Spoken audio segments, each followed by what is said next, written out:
Hello, everyone. Welcome to Road Dog Does Politics' first ever live stream. This is the first time I've ever set up my own live stream, so feel free to talk in the side chat if you've got anything to contribute. That would be amazing. Um, and also, if you'd like to join in the discussion with me, um, actually in the stream itself, I can always give you the link if you are interested in talking to me, or in fact any others. So yeah, I've got a few subjects that I want to talk about today because I want to talk about some of the current affairs, the most talked about things going on in the news. So it'd be really interesting to get into that with you all. So as I say, this is my first live stream, so if it does get a little bit clunky and I run out of things to say at any point, then please do bear with me. Because yes, it is my first time. So yeah, so with that, let's get on to the first chunk of news that I want to talk about, which is the Tory black and white ball that took place this week, I think, on it was either Thursday or Friday. And so basically the annual black and white sort of black tie ball going on. I'm not sure, the Natural History Museum it was. So with that, I'm going to share a Guardian article with you all, just to give you a sort of sense of the money that is being spent and the sort of gratuitous amounts of greed. And I just can't.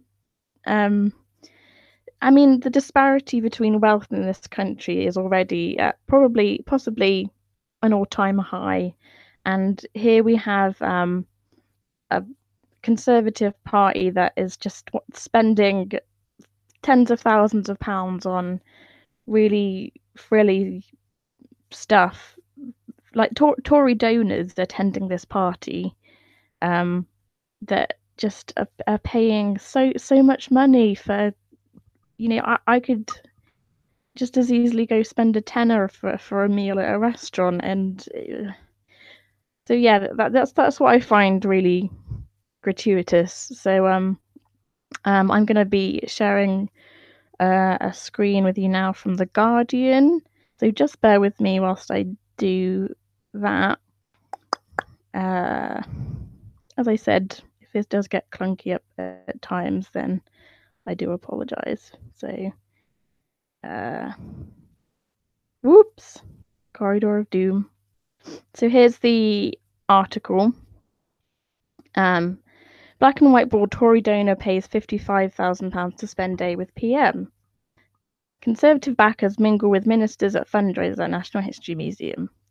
A Tory donor has paid 55 grand to spend a day with Theresa May in an auction at the party's annual black and white fundraising ball. The event allows wealthy Conservative donors to spend time with cabinet ministers, as long as they stump up around £10,000 for a table. £10,000 for a table. I mean, this is silly money here. I mean, it's held at the National History Museum, which is like an iconic building in the centre of London. And, you get loads of tourists go there every year, like thousands, even maybe into the millions. And it's a really lovely building, and you've got like the main sort of vestibule, if you like, going in where the massive dinosaur used to be. And now there's a skeleton of a blue whale sort of in the main centre part of the building. So it must have been very nice, and the amount of money being spent for even like little things, like so people are at an auction and they're sat around tables and they're probably sipping their champagne and having really lovely food and all the rest of it, and £10,000 just for one table. I mean, this sort of money is it's basically one person's yearly salary.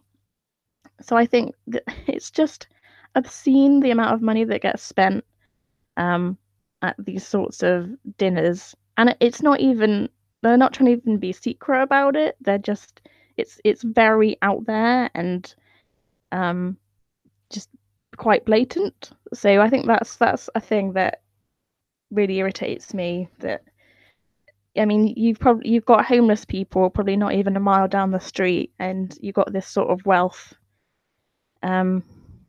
You know, I just can't with the disdain and the lack of compassion that this government is showing towards the very poorest, and here they are spending so much money, and you know how much are they getting paid per week even? It's more than anyone's average pay grade in a year. So I think that is what makes my blood boil the most about it.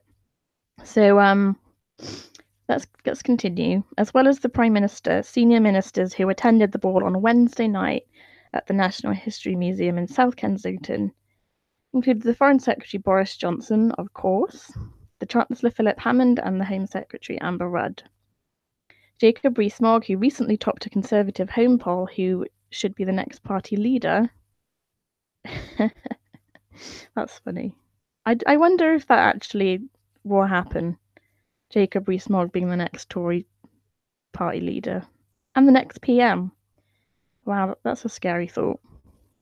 One of my next stories is actually to do with him, actually, so we'll come back to him later. Stanley Johnson, the Foreign Secretary's father and a former MEP, said a bidder had paid about 55 grand in the silent auction for the privilege of spending a working day with May. I'm sorry, but I wouldn't even spend £1,000 to spend a day with the Prime Minister. That must be the most grueling, awful thing, most awkward experience. I mean, why would someone put themselves through that? Unless they wanted to get more money out of it, probably.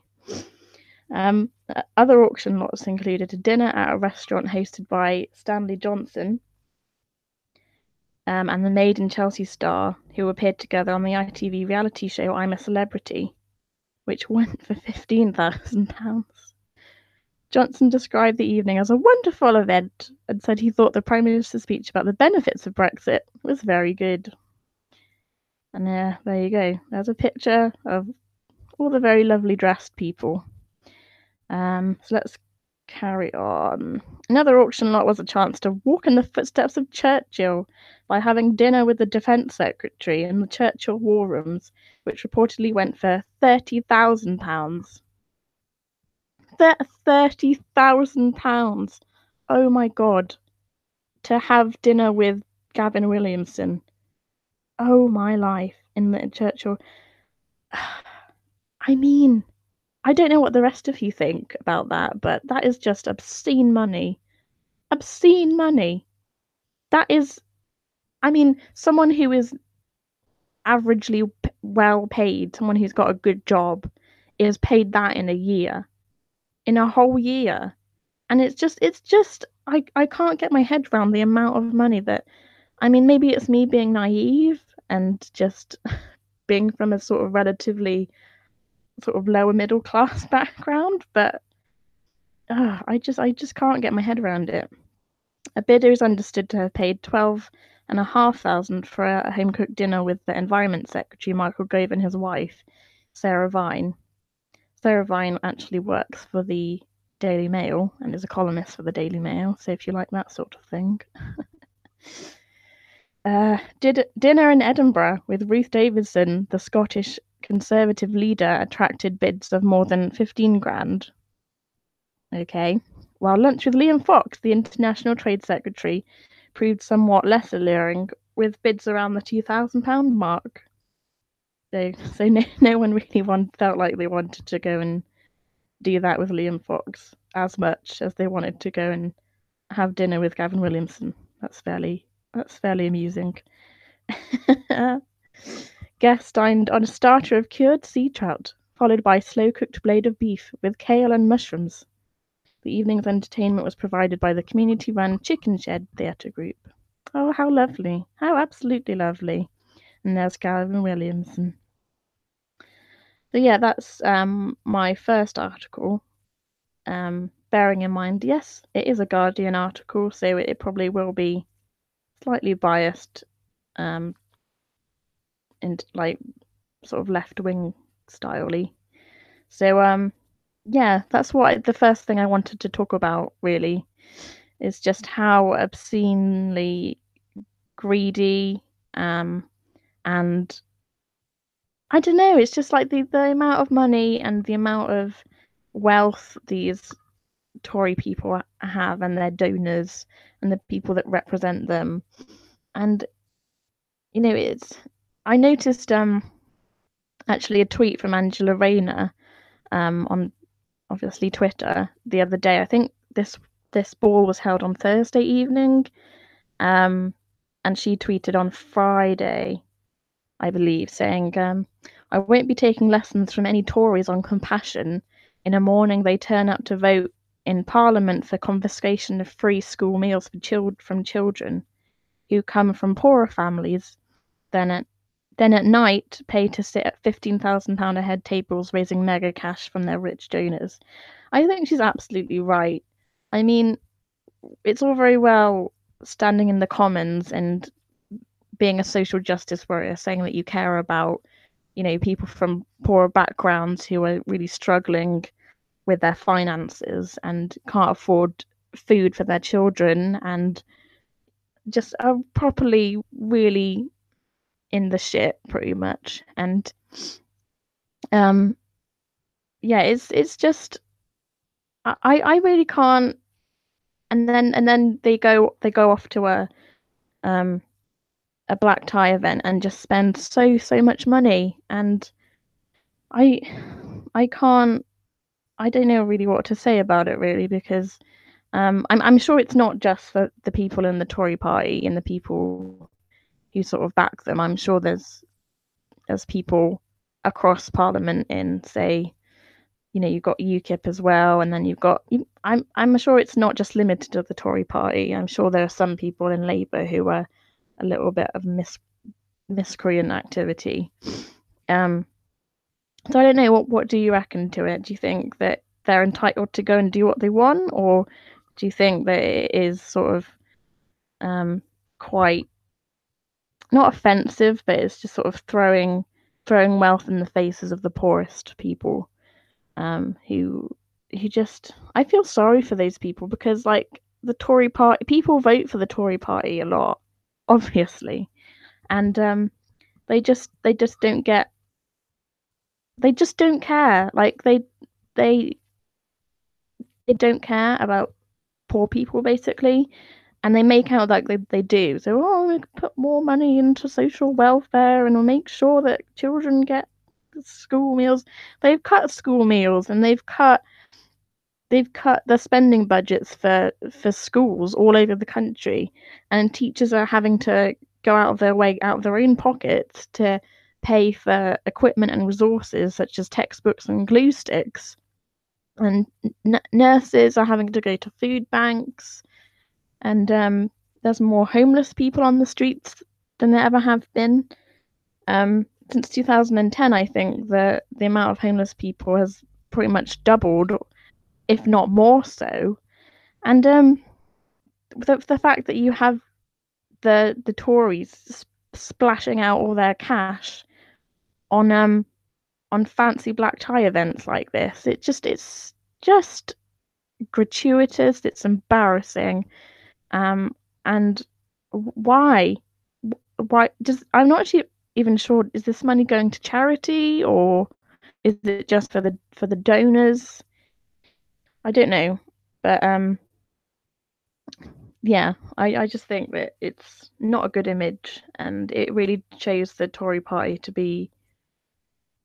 It shows them for what they are, and it's a bunch of sort of fat cats who like living plush lives, and they say that they're invested in the people of the country and everyone deserves a chance, etc.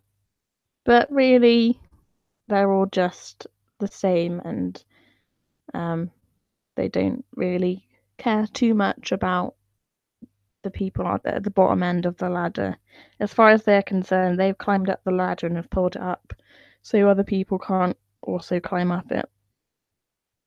So yeah, that's what I think of that. So please feel free to in the comments let me know what you think of this particular story. So yeah, anyone who wants to join the chat, by the way, let me know if you want the link, and I will give it to you. Let's see who's in the chat at the moment. Miles is here, so hi Miles. I agree, it's immoral for them to be so greedy. Yes, it is. It is quite immoral, and yeah, I think the gap between sort of the massive wealth gap. Yes, I'll give you the link, Miles. Just give me a second. The gap between the richest and the poorest in the country is it's getting so much bigger, and I think we really do need to make sure we step up this fight, because I think that in terms of the vote share between Labour and the Conservatives at the moment, with it being neck and neck, I believe that to an extent the Tories think they're sort of off the hook, as it were. They're sort of thinking, well, I can get away with doing what I like, even though they've got a tiny majority. I mean, not even that. Just bear with me whilst I do this link. I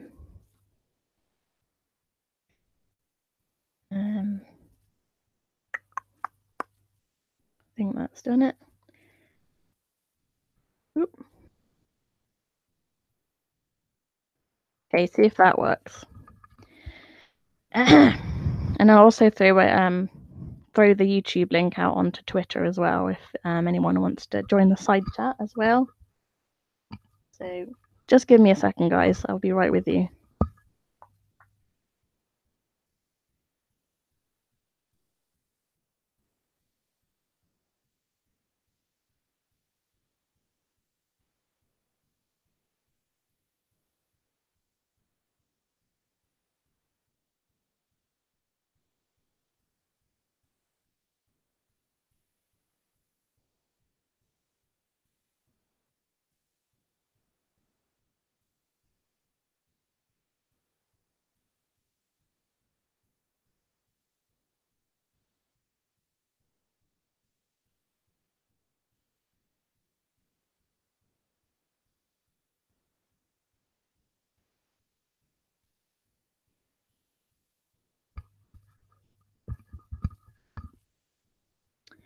Okay.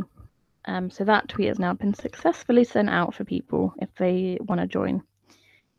So my next story is to do with Jacob Rees-Mogg, and there's been a new story this week that he's been involved in a Daily Express campaign. Not that I read the Daily Express often, in fact, if at all, to slash the foreign aid budget.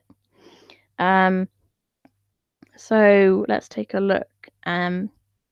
So he's been involved in, obviously, Jacob Rees-Mogg is a Brexiteer, a staunch Brexiteer.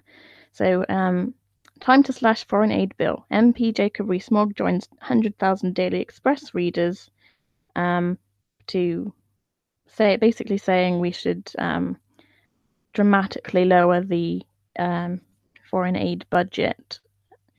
I think we're one of the top 5 contributors of foreign aid, actually, alongside Norway and Sweden and some other countries who pay actually I think we pay like 0.7% compared to other countries who pay a lot less. So we're actually quite generous in terms of our foreign aid spending and where that goes.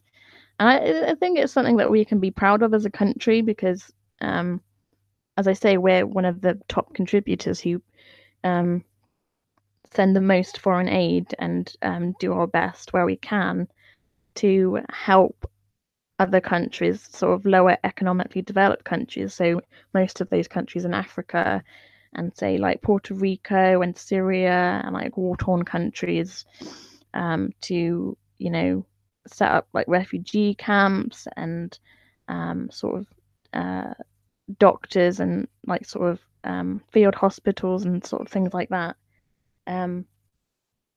which is really great. And we send out aid in sort of natural disasters to countries. So we did that with our sort of Commonwealth countries when Puerto Rico had the Hurricane Maria thing happen to it, and all sorts of other things like education and resources for children who, you know,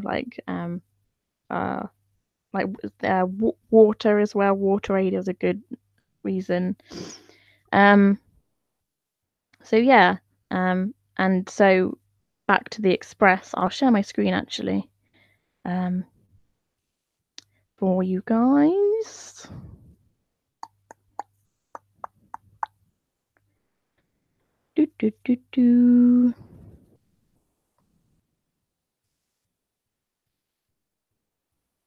Corridor of Death. So here's the Express article. We took our crusade to stop the foreign aid madness to the steps of 10 Downing Street. Britain sends 13.4 billion of taxpayers' money overseas in aid each year. Our postal coupon petition and a letter explaining exactly why the policy must be immediately reviewed were handed over by campaign supporter and Tory MP Jacob Rees-Mogg. He said readers of the Daily Express, along with people across the country, recognise there are higher priorities and taxpayers' money must be well spent. I would urge the government to consider our national need. After the petition handover, Mr. Rees-Mogg explained live on Sky News, how he fully backed it and had handed it over on behalf of Daily Express readers who are concerned about overseas aid being too high and not well spent. Our crusade gained support across the country after ordinary hard-working Britons were left dismayed that the UK is obliged to spend at least 0.7% of national income abroad each year at a time when services like the NHS and social care are under pressure. The Whitehall presentation party included Tory MP Philip Davis, James Price. Mr. Davis said that if the Prime Minister were to cut the foreign aid budget and spend money here on the NHS and social care instead, her population would go through the roof. Few of our readers doubt Britain's moral responsibility to help lift countries less fortunate than ours out of poverty, but they have told us that continuing to set a legally binding spending target when the NHS is in need of further help is wrong. If a fraction of the money was sent abroad was diverted to the front line, it would help ease pressure.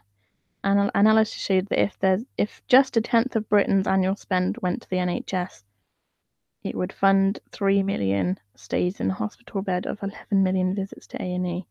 Well, that would be amazing, wouldn't it? Not that I'm advocating cutting the foreign aid budget. I'm certainly not, because I've got an inkling as to why people are saying this all of a sudden. Mr. Barnes, 52 of Oldham, said, "The excellent campaign by the Daily Express has highlighted the folly of the arbitrary target for foreign aid spending. The people have spoken. The people have spoken. Oh my God, is this will of the people all over again? And would like to see the aid target abolished and our money spent at home." Mr. Price said, time and again, the Daily Express has highlighted wasteful spending, and it is clear taxpayers are not happy seeing their money spent like this. Well, give an example of how they're not happy seeing where their money's being spent. Can you give an example of something that you don't like? Because I think most of the money that we send is actually quite productive and helps a lot of people. So if you can give me one example, Daily Express, of how it's badly spent, that would be great. Our crusade begins in October. Yesterday, our team delivered the boarding post bags and walked Downing Street to present the Prime Minister with a letter calling for action. Last night, International Development Secretary Penny Mordaunt responded to our petition saying, "When concerns are raised, I listen. Ensuring UK aid money is spent well is not enough. We must show that it could not be spent better." Okay. She confirmed the government's continued commitments on aid, but vowed the message this petition sends is not lost on the government. Okay.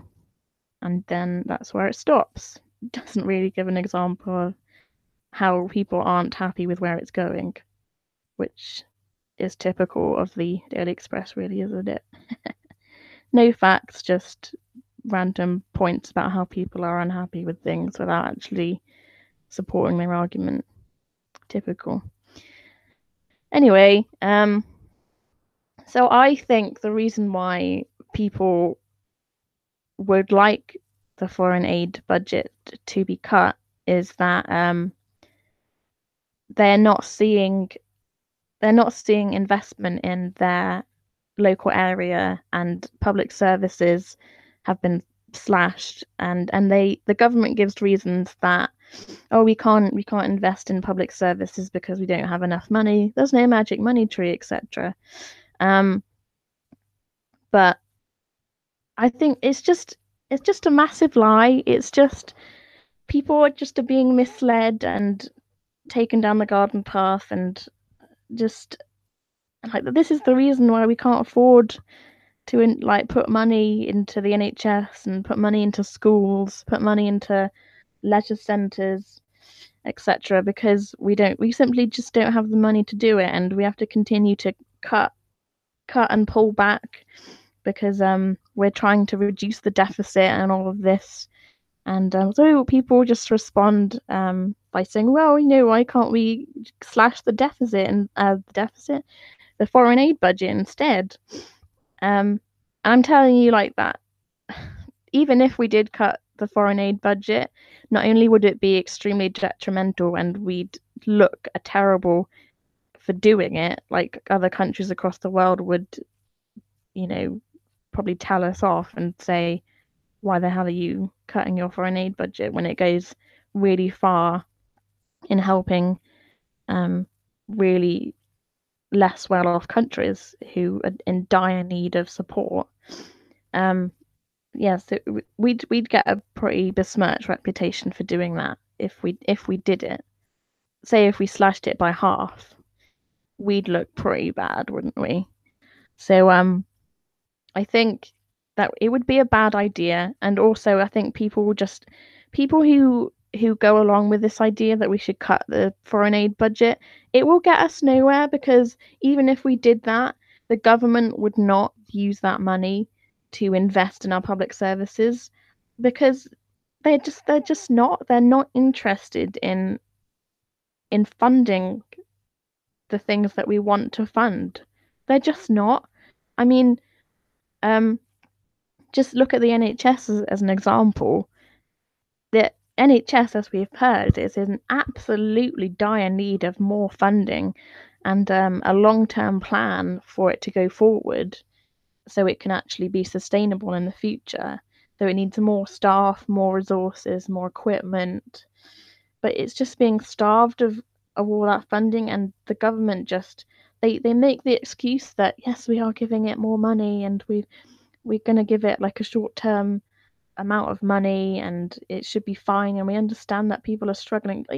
That's a crock of bullshit, and I wish people knew that, and I wish people weren't so easily led, because it's just another excuse as far as I'm concerned, that the government won't they're not willing to spend the money where it's really needed. And we've had 8 years of this now. The government says that we're no longer in a period of austerity, and yet, as I said, the social divide and the disparities in wealth in this country are just getting bigger and bigger. And it's been that way for quite a while now, ever since 2010, where things started going downhill. And and I just want to implore people, just don't believe the bullshit that this government espouses, because when you see things like this in the Express and the Mail and the Sun, like, it's just another scapegoat. It's just, oh, let's slash the foreign aid budget, and then the money that we've slashed can go to domestic policies, like, funding public services, etc. And it's just not true. because if the government aren't like if the government aren't interested in spending money where it's needed, if they've not done it already, then they won't do it ever, basically. And the whole we've run out of money thing, and there's no magic money tree is an absolute lie. It's just bullshit. The government can loan um through very low interest from the central banking system, and use that money to invest in the country on infrastructure, etc. Um, but they won't do it. They just won't do it, and they say, "Oh, we can't spend money on this, that, and whatever." But yet they can afford to fork out money on foreign wars in bombing Syria and bombing Yemen and funneling weapons to Saudi Arabia for them to bomb Yemen. And how many wars are we involved in now? We've bombed the hell out of Syria with Libya and Syria. Actually, there's virtually nothing left of Syria, and it's just. I mean, you see also Trident as well. Trident renewal. It's going to cost like millions and billions of pounds, as well as the uh the refurbishment of Westminster and Buckingham Palace, which is like I don't know, 250 odd million pounds, funded by the taxpayer. Um, so I mean, I go back to the point where I say the this is basically a scapegoat. The foreign aid budget is fine as it is, and even if we decide to halve it, and it's just this little story that they like to tell you to try and it's another scapegoat. It it is. It's a scapegoat to try and distract you from the fact that the government is doing a shitty job of investing in your public services because they just don't want to do it. They don't choose to do it. It's not a case of, oh, we just don't have the money to do it. We're just running out of cash. But yet, as I've just my last story, they've got loads of money. It's just insane amounts and obscene amounts of cash they can use. And yeah, it's just not on. It's not on in my opinion. So yeah, what do you guys think in the chat? Admitted there's only about this I think it's just Miles at the moment. But yeah, I'm just sick of the right wing papers lying to people and making scapegoats out of other countries, um, saying that oh, we need to get like half, at least by half, slash the foreign aid budget because we're like public services and like our domestic um, services and whatnot, and not getting the funding they deserve. I agree with that. They are absolutely not. But what they forget to what they leave out is the fact that it's the government's doing, like it's no one else but the government that is failing. It's failing this country. And so yeah, I just it's just appalling the way that the right wing government is just treating the people like they're complete like idiots, stupid people. um oh, the link won't let you join. Oh, okay. Bear with me. Mm. So yeah, it's just another one thing after another when it comes to this government, and the right wing media is they they're insiders as well, and they're just as guilty. Um, so yeah, it's really not a good state of affairs, and I hate it when you've got these massive headlines of um, let slash the foreign aid budget and Chuck Corbyn in the bin and enemies of the people and Remainer universities. It's just like I I can't. It's just it's incitement, hatred, and all this bitter anger and stuff. It's just and I can't believe people read it as well.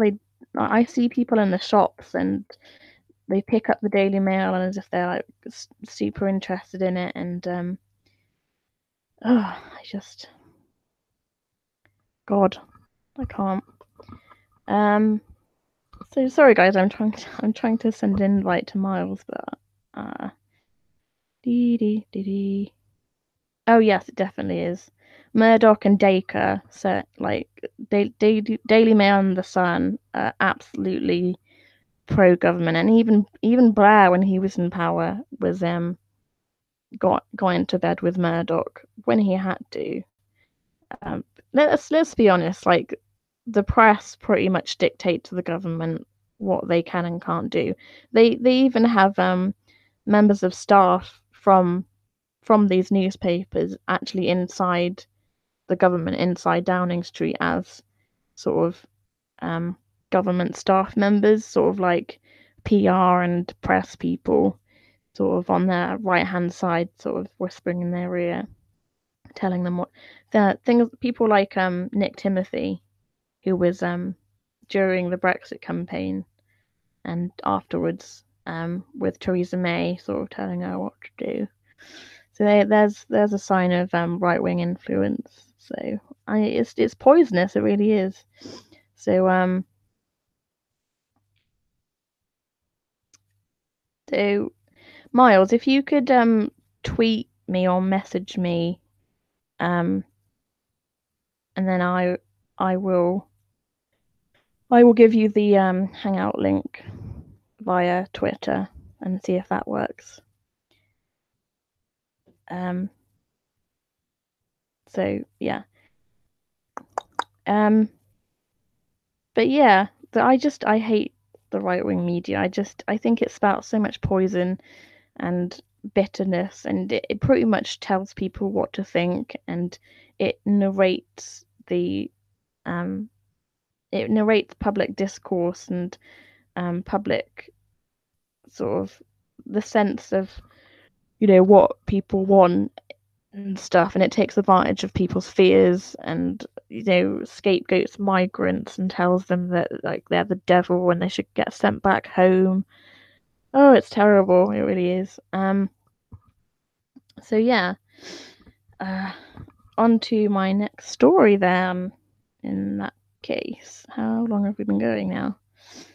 At least half an hour.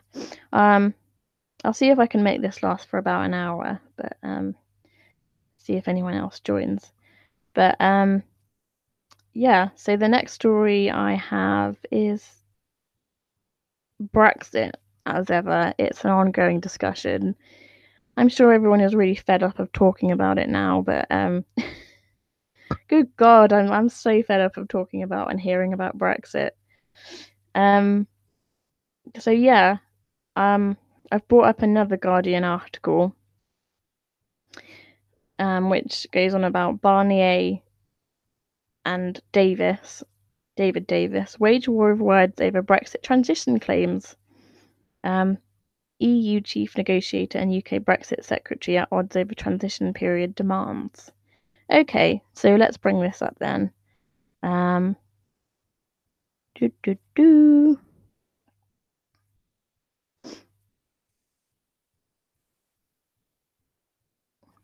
Here we go.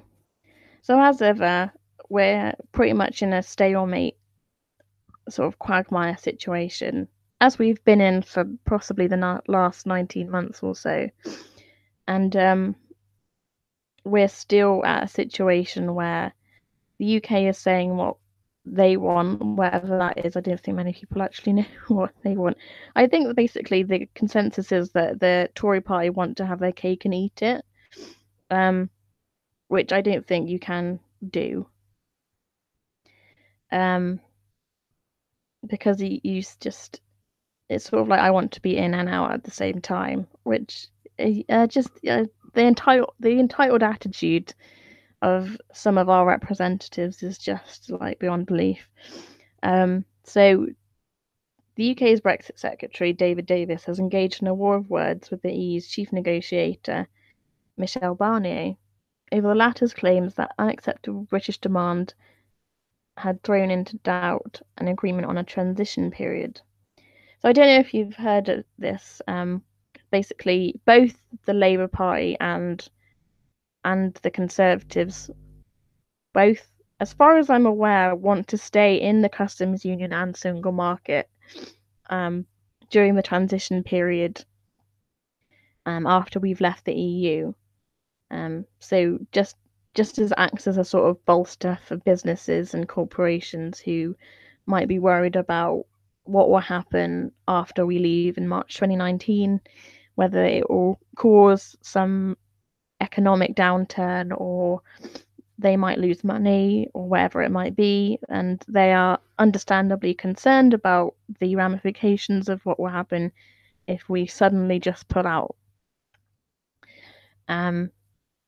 So speaking in Brussels after the latest round of talks, Barnier told reporters he had been left mystified by the positions taken by Downing Street in recent days. To be quite frank, if these disagreements persist, the transition is not a given, Barnier said. So I think what he's saying there is that if we don't back up our ideas and actually have a position and tell the EU what we actually want in like sensible terms, this is just laying out this is what we want to happen, and X, Y, and Z basically. And so far, I think we've just been very demanding and saying, well, we want this and we want that. And I think also that it's a couple of more paragraphs down that number 10 said, or the government said, that they have a desire to treat EU citizens who arrive in the UK during the transition period. They want to treat those people differently as opposed to the people who have arrived here beforehand, which the EU and other countries object to, which I think is fair, to be honest, because I think that is a fair assessment. I mean, the EU knows exactly what it wants, and the UK clearly does not, and it's just all over the place. And I really wish we would just be sensible and, you know, have an open mind over what sort of concessions and compromises we're prepared to make, rather than just have the EU tell us, or like we tell them, like, oh well, you tell us what we want and then we'll tell you. And it's just like, what is this? It just seems like a complete and utter mess. And I just think David Davis is just a complete incompetent idiot who just does not come prepared and just doesn't. It just appears like he just comes out with all this really random, generalized rubbish about well, this is what we want and we've been very clear and la da la la. It's like, well, actually, no, you haven't been clear, and I would really appreciate it if you were clear, because there's a lot of people relying on the fact that you should be clear. Otherwise, I mean, Japan, like an example, there was Japanese ambassadors came into Downing Street this week, basically told Theresa May that, you know, if you don't have a clear settlement or clear idea of what it is that you want, and where you're going to be after you've left the EU, or what sort of transition period that we're going to have, or are you going to stay in the customs union or not? Basically, if you're not clear on that, we're going to fucking leave. Not words to that effect, basically. And I think that's completely fair, because they've got businesses in the UK. They've got Nissan and Honda and Toyota and all these car industries that they have based in our country. And if they don't have an idea of what it is that we want to do, then that's completely fair dues if they want to up sticks and leave to an actual EU country in the mainland. Because we're clearly titting about not really knowing what we want. And I've not even come to the issue of the Irish border yet. So yeah, let's carry on with the article. The comments triggered an immediate plunge in the value of the pound, a reflection of the importance of a transition period in cushioning businesses in the UK from the effects of Brexit after March 2019. During the envisioned 21-month transition, the UK would in effect stay in the EU and under its laws, but lose its seat in its decision-making institutions. So basically, during the transition period, we would stay in the single market and the customs union, and we'd still have that protective sort of safety net. But at the same time, we would, in essence, lose our seat at the table. We would not be allowed to make decisions, and we would no longer have the right to veto a decision. Because we're leaving the EU, and if we're leaving the EU, then we're not allowed to do certain things and have a seat at the table. Which, I mean, I think this is very fair. Like, I don't see anything unreasonable about what the EU is saying to us. Because if we're leaving the EU, we basically no longer have any influence in the decisions that the EU make. So yeah, we aren't allowed. We don't have a seat at the table, and sucks to be you, pretty much. So yeah. However, Number 10 wants to treat EU citizens arriving in the UK during the transition period differently from those already living in the country. The UK is also seeking a right to object to the application of new EU laws, something fiercely opposed by member states, including France and Germany. Excuse me. I think, so this sentence here, the UK is also seeking a right to object to the application of new EU laws. As I said, like, this is madness. Like, if you're leaving a trading bloc, you no longer want to be a part of the decisions that are made within that bloc. So therefore, you don't get a right to object to any law being made because you're no longer part of that bloc. I mean, I don't see how much more complicated it is, because that's very simple. If you are no longer at the table, you no longer get to decide what it is we can and can't do. You don't get to make that decision. You don't have a veto anymore. So I don't get why people are complaining that, oh, we're not allowed to do this anymore and we can't make decisions. Yeah, because we're leaving the EU, and that's what it looks like. And it's like, oh, they're bullying us and they're not being fair. Like, well, I think they're being very fair, because at the moment it just looks like we don't even have a position, and we're fanning about saying this is what we want, this is what we don't want. I want to have my cake and eat it. I want to leave the gym, but at the same time, I want to still continue using all the facilities without having to pay for anything. I think that's pretty much what the consensus on this side is. I think it's very entitled, and I think we're very demanding on what it is that we want. And I understand that a lot of MPs and people on the Brexit committee trying to figure all this out want us to have the very best deal for the country, so that we don't actually end up economically in the shit. To have a reasonable good deal and a good sort of transition period to make sure that we don't end up falling off the cliff, as a lot of pundits say. But to suggest that we want to still keep making laws and be a part of that when we're leaving that specific trading bloc, it's just like, I'm sorry, but the EU is not a bully. It's being quite reasonable, and it's been very patient. We've been at this for 19 months, over 19 months, and like that we voted June 2016, and it's now February 2018, and we've got pretty much a year left to reach an ultimate decision, and that's the leaving date, to be honest, and we've got 1 year left. So we need to get our shit together, pretty much. Barnier said he was surprised by the UK's demands and suggested that unless Downing Street gave way, the differences between the two sides could be insurmountable. When I met David Davis in London on Monday, and once again in negotiations in Brussels this week, the UK insisted that we should reach an agreement in March on this transition period, Barnier said. At the same time, however, our partners set out a certain number of disagreements, which I regard as substantial.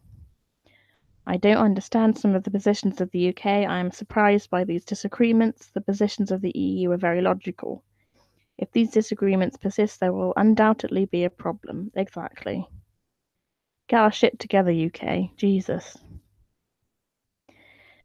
Davis, who had not joined Barnier for the usual joint press conference at the end of a negotiating round, later said there was a fundamental contradiction in the EU's approach. Given the intense work that has taken place this week, it is surprising to hear that Michel Barnier is unclear on the UK's position in relation to the implementation period.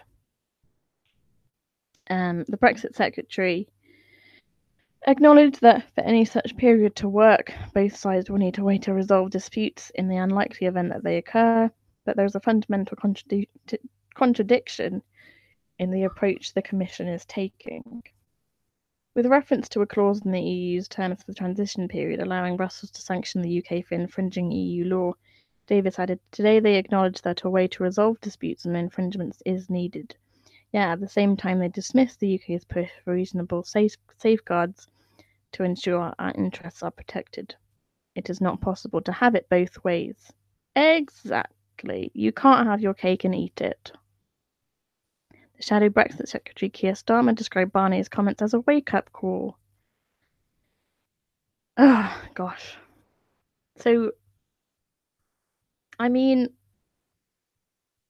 this whole issue with I'll stop sharing.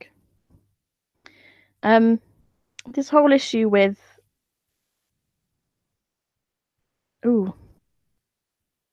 okay. Miles has just sent me a message apparently.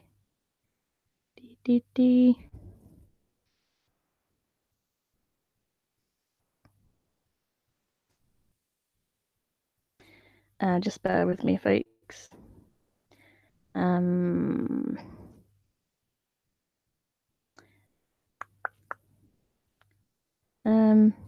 So yeah, this whole thing with the customs union.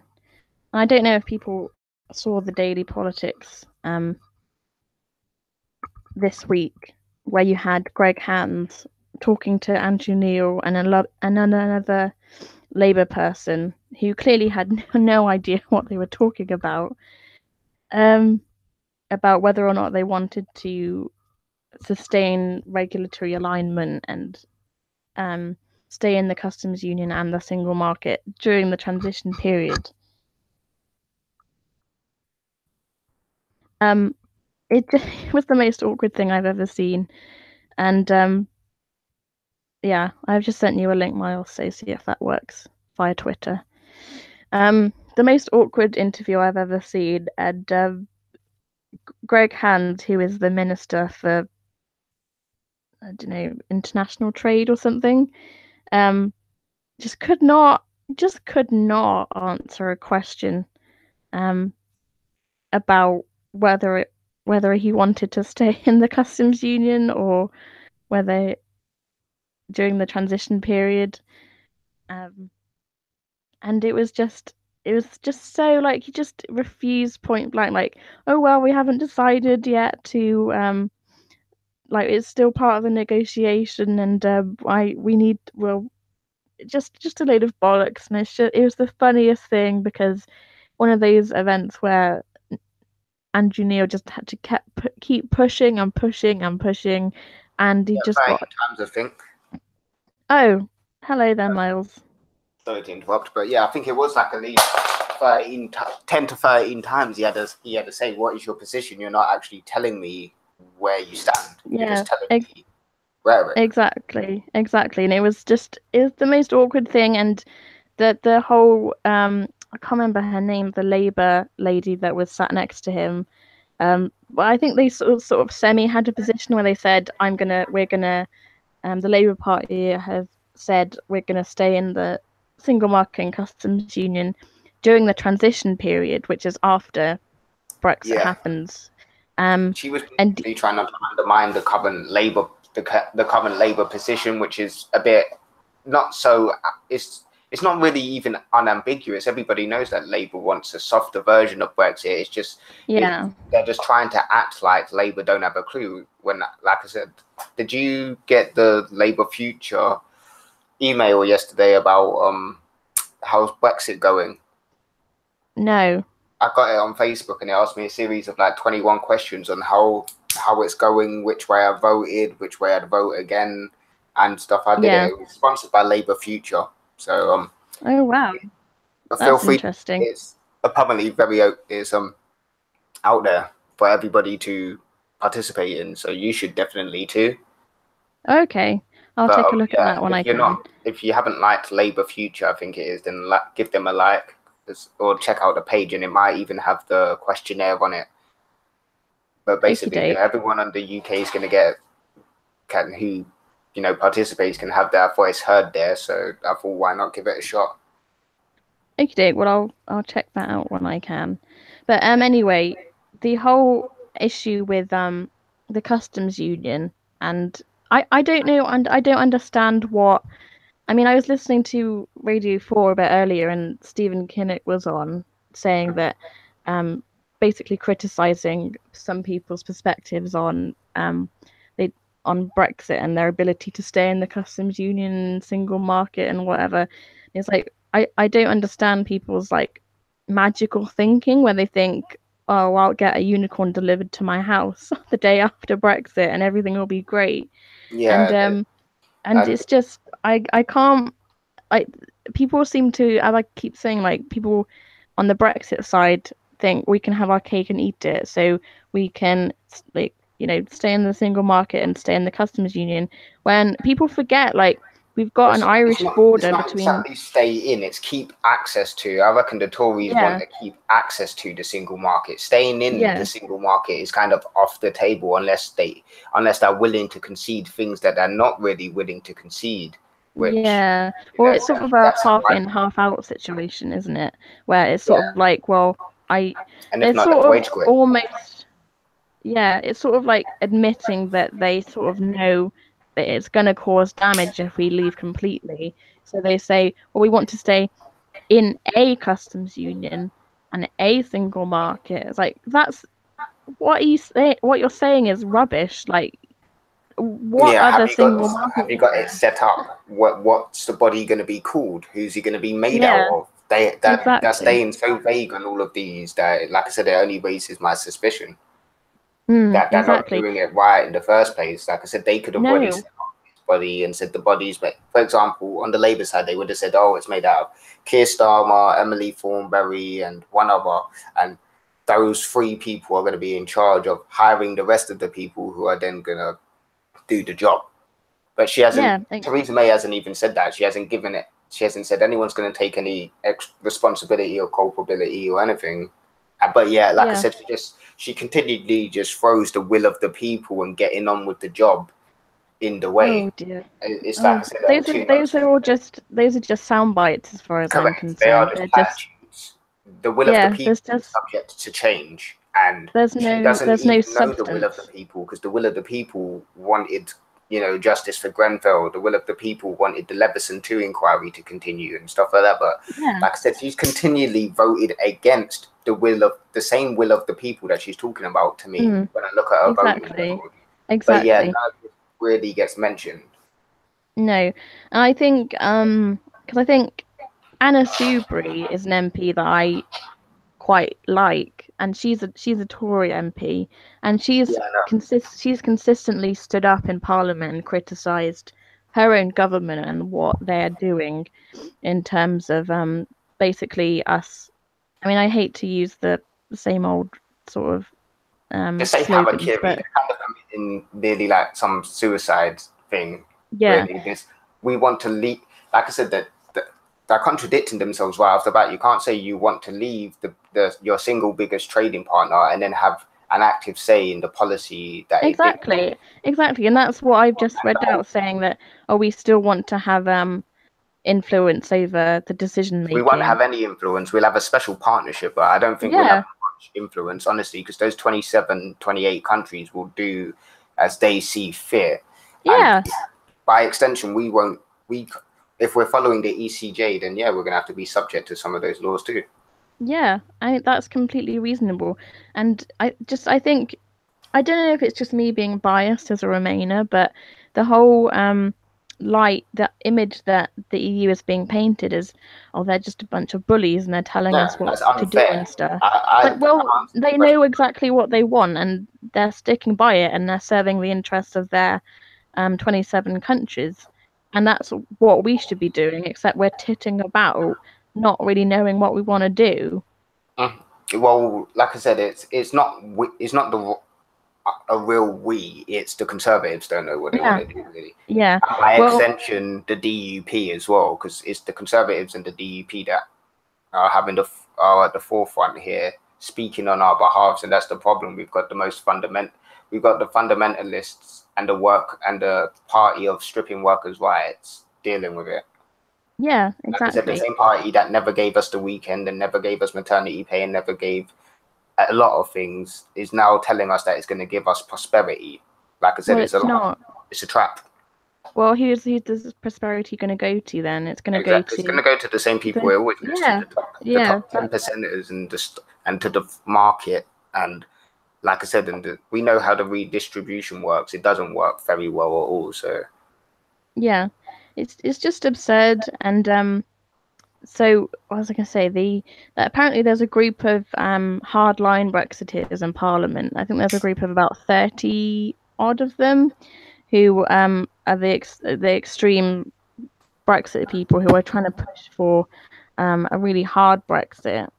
And Anna Soubry stood up in Parliament and was saying, like, this has got to stop, and Theresa May should, stop letting herself be influenced by these hardliners. Correct. She should put the national interest ahead of the party interests, definitely. And the party interest is to make as much out of Brexit as they can. That's the opportunistic Tories all over. Is we're going to strike trade deals across the world and make our little backroom deals. But wasn't fucking Priti Patel let go a while ago for pretty much? Oh yeah, she was. Yeah, she resigned. So yeah, that's what it feels like. Essentially, I wasn't even surprised. I was like, yes, that's a typical Tory or Republican move, really, is to go to another country and say, oh, we'll do this for you, and find out that they're not really, they haven't even got the Prime Minister's permission at the time to do that. They'll just say, oh, I thought I did, which yes, is a crime. You can't really do that.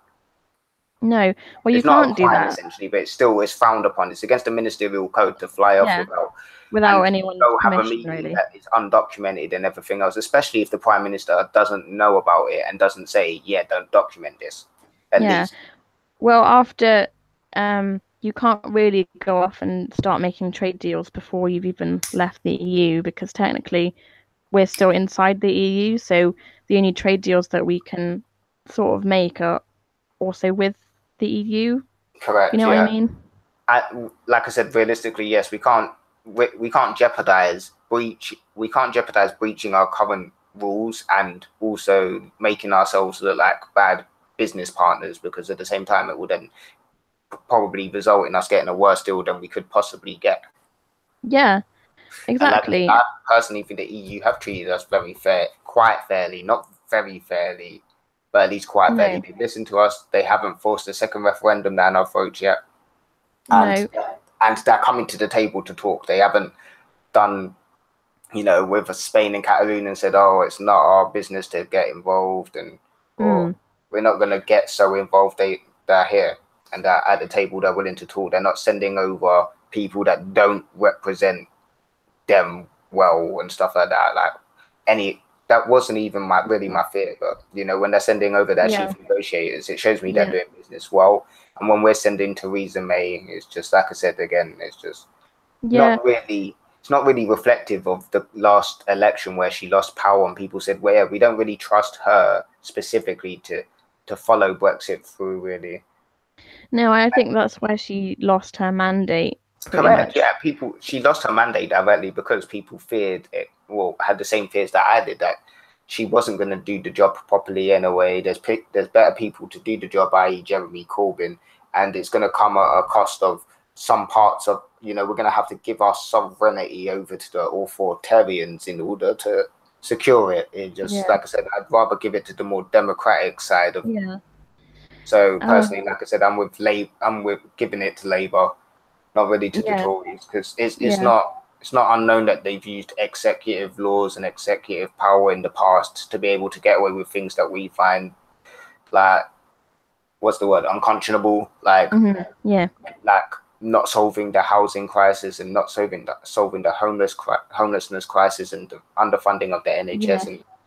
And if it was up to me personally, I would deal with all these issues, and I would do it using existing levers in government and the central bank, and so it's just like there's really no excuse for, like I said, the Tory ideology is appealing to some, but like I said, only because of it's so opportunistic and it in line with capitalism's wants and needs, but not the people's at all. Because I mean, the free market is just a concept. It's like a baby that doesn't exist that we're feeding more and more money to, and it doesn't, like I said, it doesn't even benefit. It's actually killing the biosphere and the planet. So it's not. Oh yeah, definitely. It's not like it's the best thing ever. And we've got loads of people who, if you feed them all, they will generate more than enough income, and instead they get, like I said, they get the worst end of the stick on behalf of the people who are already fine and yet still ask for more. It's just, I know, it's pure greed, isn't it? And it is. I think I was saying in the comments, I think in Sister's chat yesterday, that in order to basically grow the economy, we need to invest in infrastructure and public services, etc. in order to put money back into the economy, into communities, into people's pockets. So then that encourages them to spend money, and then that money can economics. Circulate around. So more money is basically there for people to spend and invest and grow the economy. And if you do what the Tories are currently doing and starving the country of funding and savings and basically money that they need in order to, be successful businesses or already existing places that are having to cut. They're doing harm to the country anyway. Yeah, and in yours, and it's funny because like I said, they say, that the strong and stable party, but like I said, they're just going to end up having to make concessions that the rest of us wouldn't make in order to get that bespoke trade deal. Exactly, yeah. And this is the same party that bring in the undercutting of the working class anyway by hiring it out. Like I said, the Tories are kind of the not even the post-capitalist, they are the pre-capitalist still, that very 18th century, 19th century. Well, they're not interested in that. It just, all the policies that they're enacting now, it just goes to show that they're not interested in looking after the poorest amongst us. I mean, it makes sense. It makes economic sense that if you put money into, the people that are struggling, and then they'll end up contributing to society. They'll get good jobs. They'll spend money. The data is there to prove as much. Like the studies have shown that as well, with universal basic income as well, that giving people free money regardless of whether they work or not, and then seeing where they end up with, they have higher social mobility, and they do, because they're then able to have savings or put money aside, or which is savings, or make a business or help their friends out with that money. It's up to them what they do with it. They're not penalized whatever they do with it. So I think pretty much most of them have benefited from it, definitely, because again, it's just that makes up for the difference in inflation and cost of living, which isn't attached to some people's inflation right now. Well, some people's wages, should I say. Some people's wages are the equivalent of, after you take away like childcare and essentials like shelter and food, they make next to nothing, and that's just surviving. That isn't thriving. That's literally that's economic slavery, And I don't like the idea I completely of being agree. in economic slavery in the 21st and in the 22nd century still. I know, and another point is that the I think because I was watching an interview with Nick Clegg, and despite anyone's feelings of Nick Clegg, like he made some pretty good points about where the Labour Party is compared in terms of polling compared to the Tory Party. I think at the moment they're like sort of still pretty much neck and neck. And I think he's made a point about saying it says something about, that sort of polling that they're still, if they have such amazing policies and, they're saying all this, we're going to do like nationalize everything for the people and, increase the living wage, etc. If that's not having an effect, then Labour are going to have to take some action in order to change that. And I'm not sure whether he was right about that, because I think Jeremy Corbyn by himself has had a lot of impact on the young. Same. But I think like the media, especially the right-wing media, has had a lot of influence over public opinion, and of course, and with all the think tanks and stuff like that as well. And then, like I said, Nick Clegg doesn't really think too. He's not too far removed from Alistair Campbell to me in terms of ideology. That he is going to say what people want to hear and what's in line with getting him promoted and stuff like that.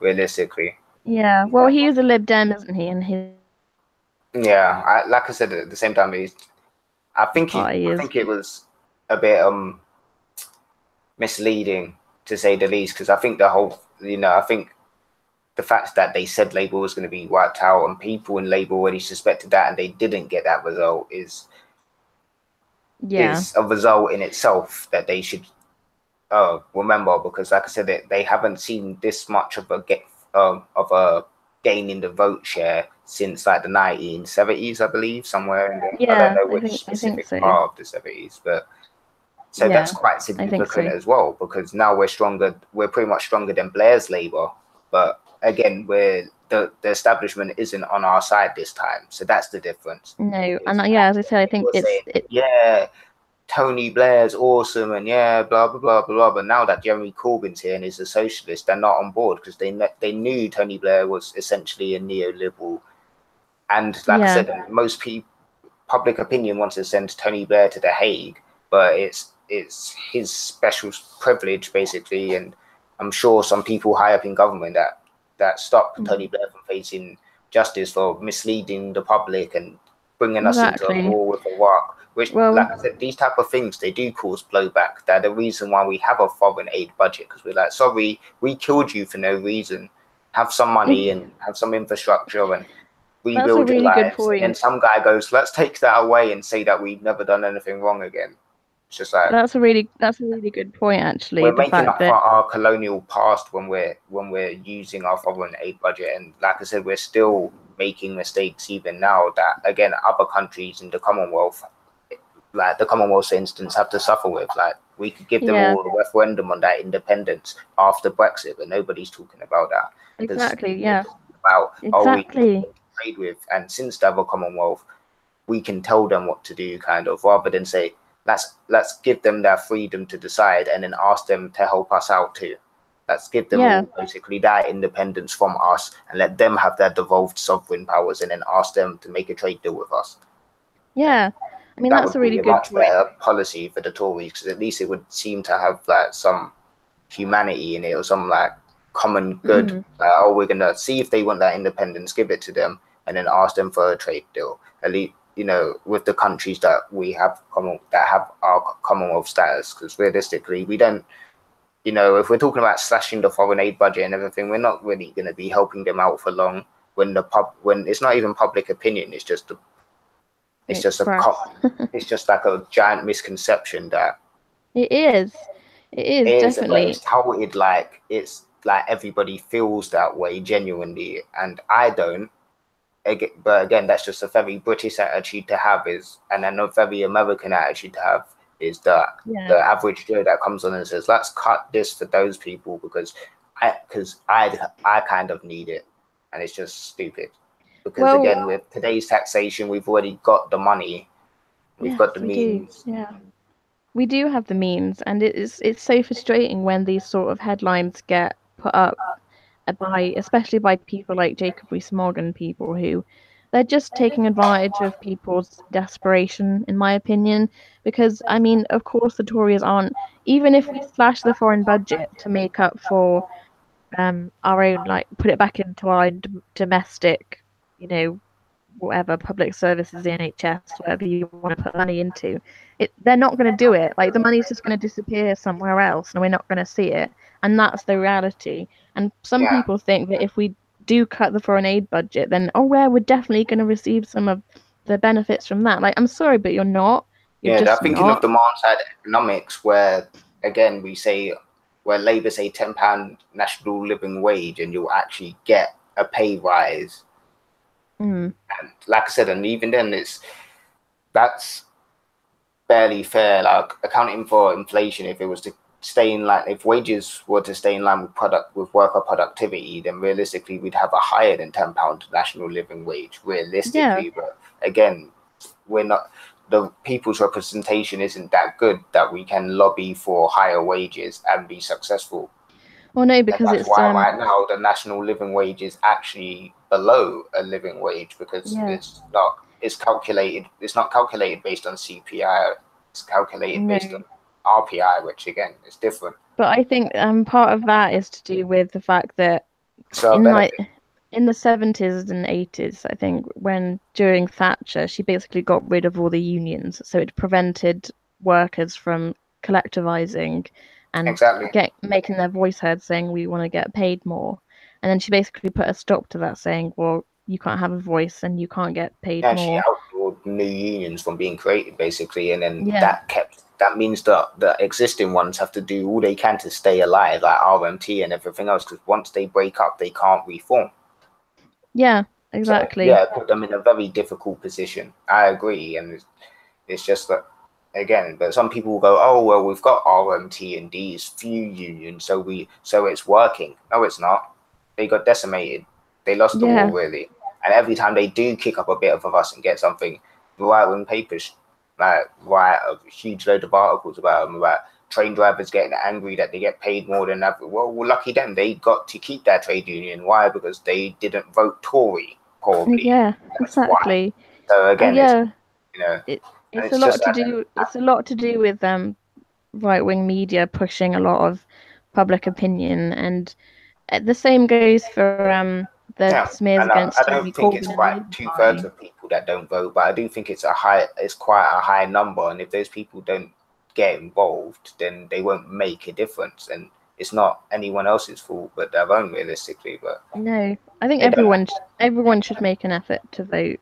Especially I know it should be made mandatory, in my opinion, just because it should be seen as your civic duty. It's the only way you can possibly affect change in your country, besides getting a job and getting educated and everything else, is to vote and try to help people that may or may not fall into your background or ethnic group or political ideology. But realistically, like I said, there's not much difference, because Labour really do believe in utilitarianism. So if one person's, as long as you're eligible, you can get it. And most people are eligible. Whereas the Tories believe in striking people off the list and basically saying, well, because you're whatever, you're not entitled to any help. But again, that's the sides that the work that, again, seems to be asking for the most working class votes. And again, it's like Turkey's voting for Christmas because I really don't understand that, because it's when like Theresa May goes off saying we're the party of the working class. Like, that is complete and utter crap. Lobbied against everything working class people want, like including raising their wages in line with inflation. Yeah, and I just hate it when you get these when reporters interview people like during election time, and they talk to random people in the street and saying, who are you voting for? And it's like, I'm voting Conservative. Like, why is that? Like, because Theresa May, Brexit, and just this hollow answer that doesn't really contain any substance. It's like, well, I mean, do you have like a proper reason? Like, what policies do you like?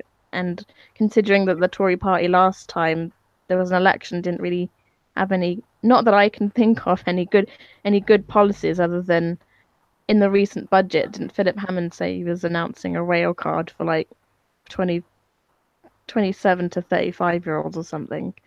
That's the only good thing I can think of. But I think I agree. It is turkeys voting for Christmas a lot of the time, and I really wish we had if we had a more informed electorate. And I think this is something that Tony Benn said once when he was talking about the electorate. If the electorate were more informed, then they wouldn't let themselves be like taken for a ride. Yeah, if they were more politically aware, then they wouldn't be blaming others for cutting off their noses despite their base and voting for the Tories who want, tax havens and want to scribble as much wealth into their pockets and privatize any profits. It's just all of these things work against the people's interests in general. It does, yeah. It's been proven. And again, it's just like in the information age right now, it's a dichotomy of people who are like know-it-alls and know-it-nots, basically. And people still think they know it all anyway, just because they're like, well, I've lived it and I've kind of seen it. But again, what they can't see is their own hypocrisy sometimes. Yeah.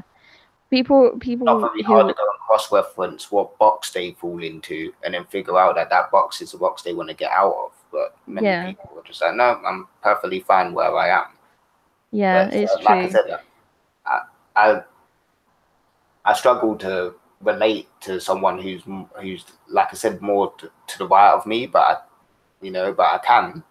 It's just harder because again, I didn't make that conscious choice, and I'm a leftist collectivist. So I want to have talked to a few of them. They like I said, like not I think it might have been like that Jack James guy or whatever.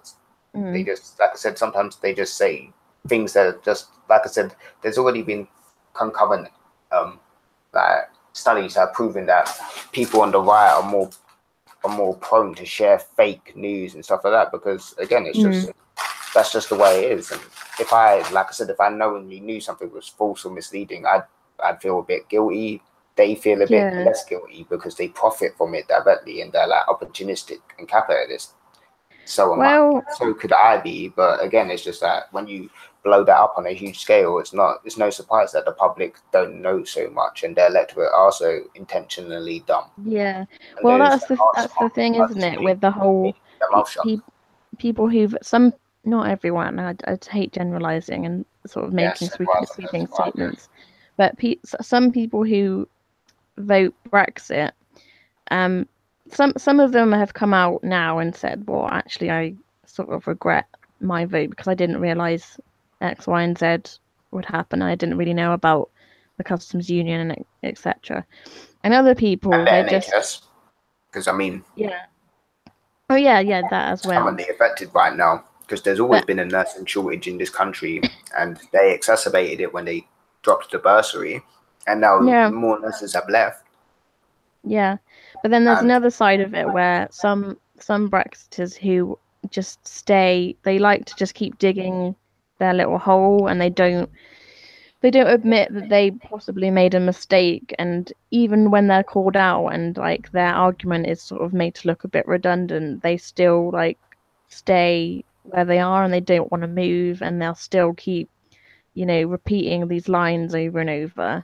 And I think those people, I mean, like I have more truck with people who actually do have I call those people regressives because they are regressive. They no longer want to progress.